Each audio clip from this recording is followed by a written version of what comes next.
Welcome back, friends. This is part 2 of our fasting series, and this will be just an overview of what different types of fasting there are. So there are several different kind of fasting. First of all, there's personal fasting and corporate fasting.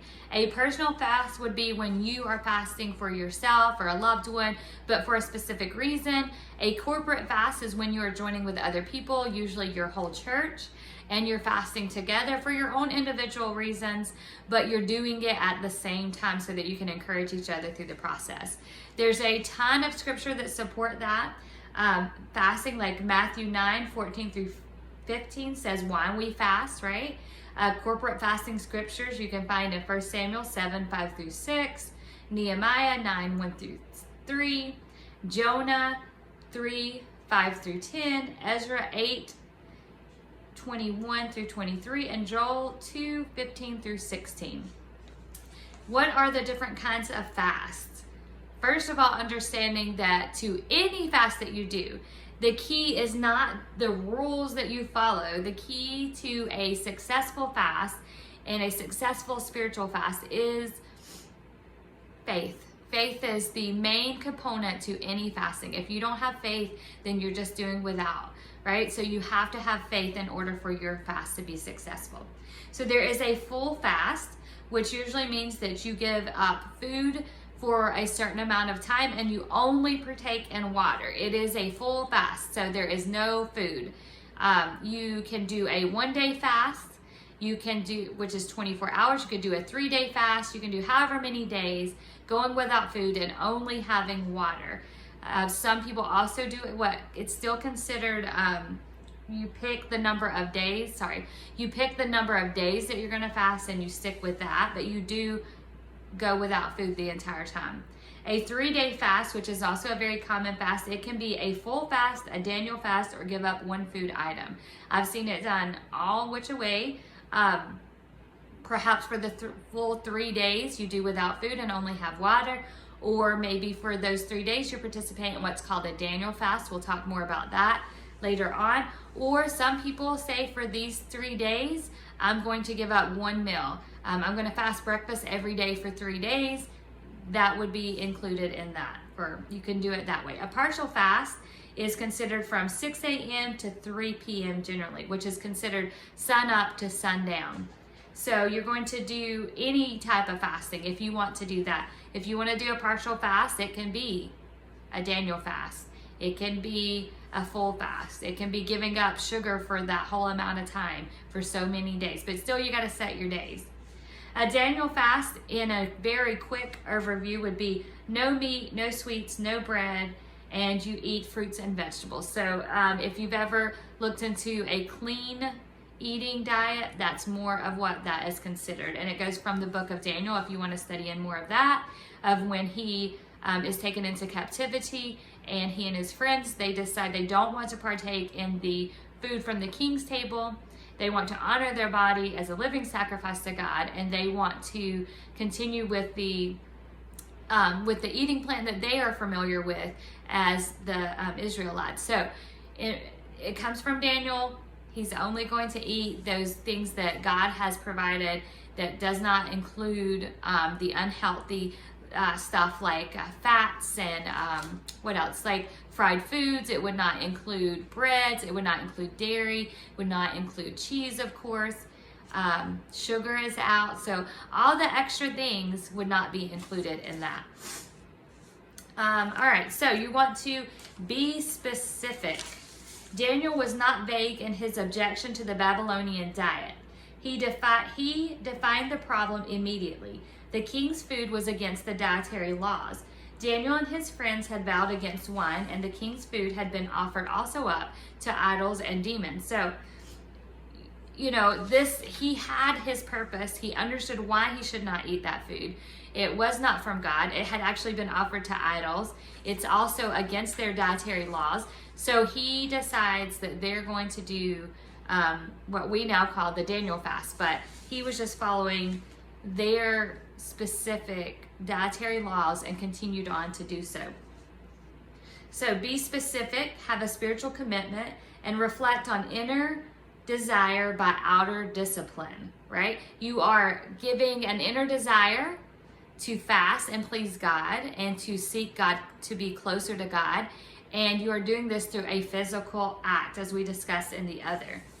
So, many people have an inner desire to be healthier, but they can't discipline themselves to avoid junk food and other foods that are not good for them.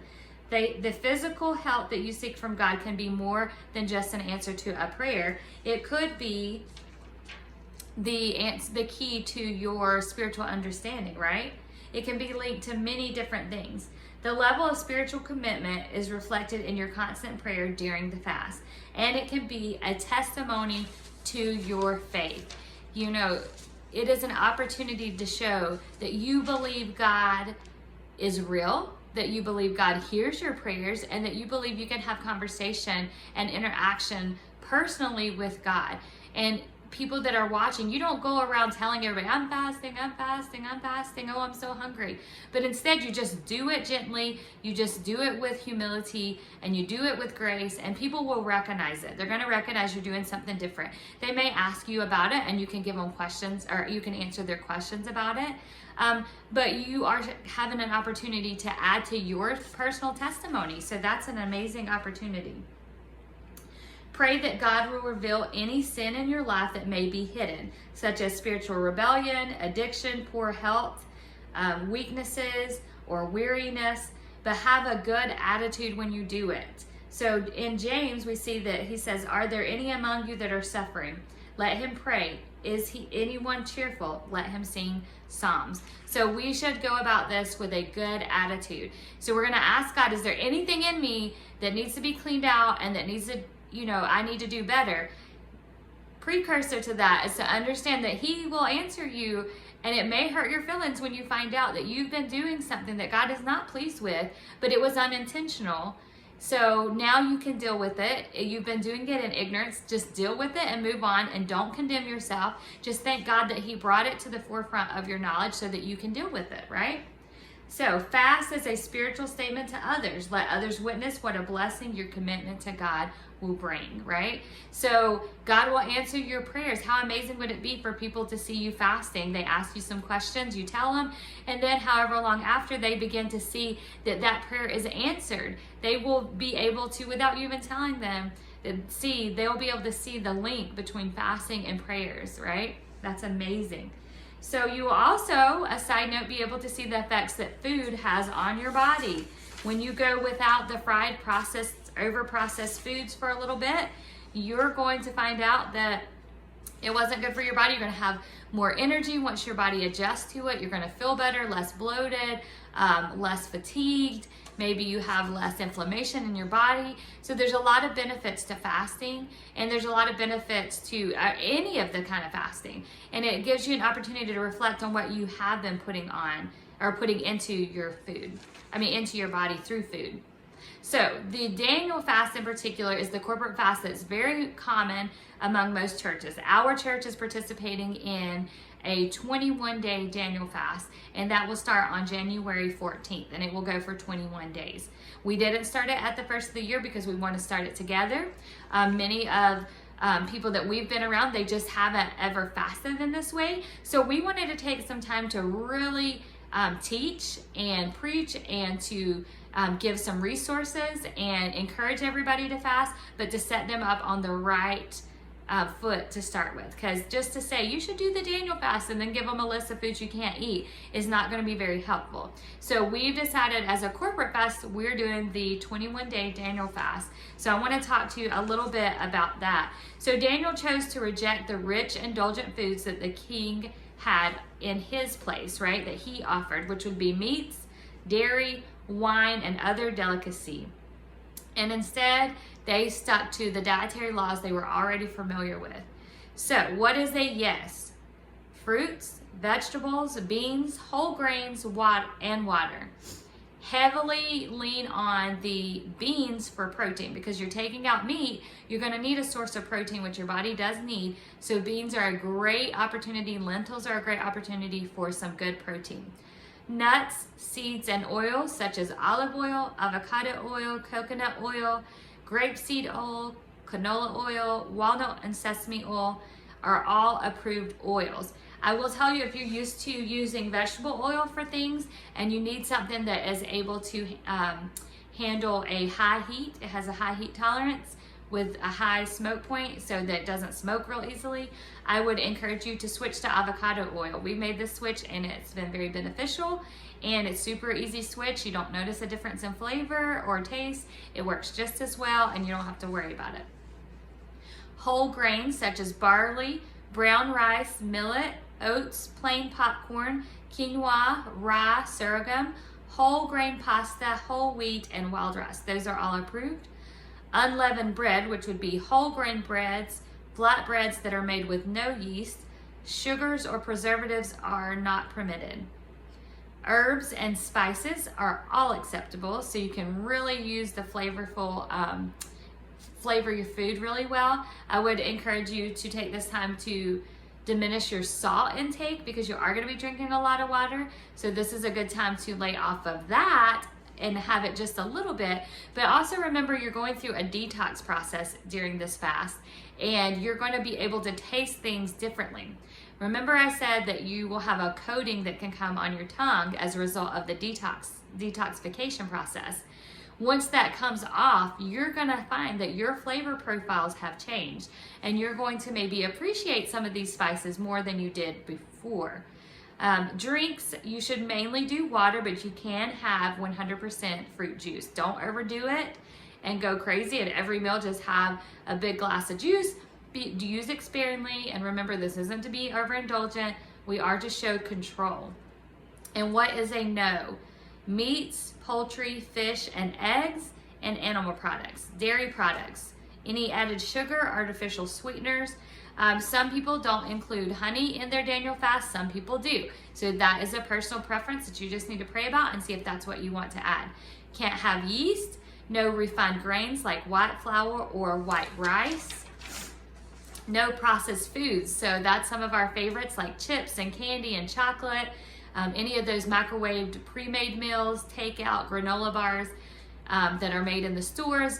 Basically, if you look at the ingredient list and you cannot pronounce any of the things on it, then you cannot have it. That's a processed food. It has additives.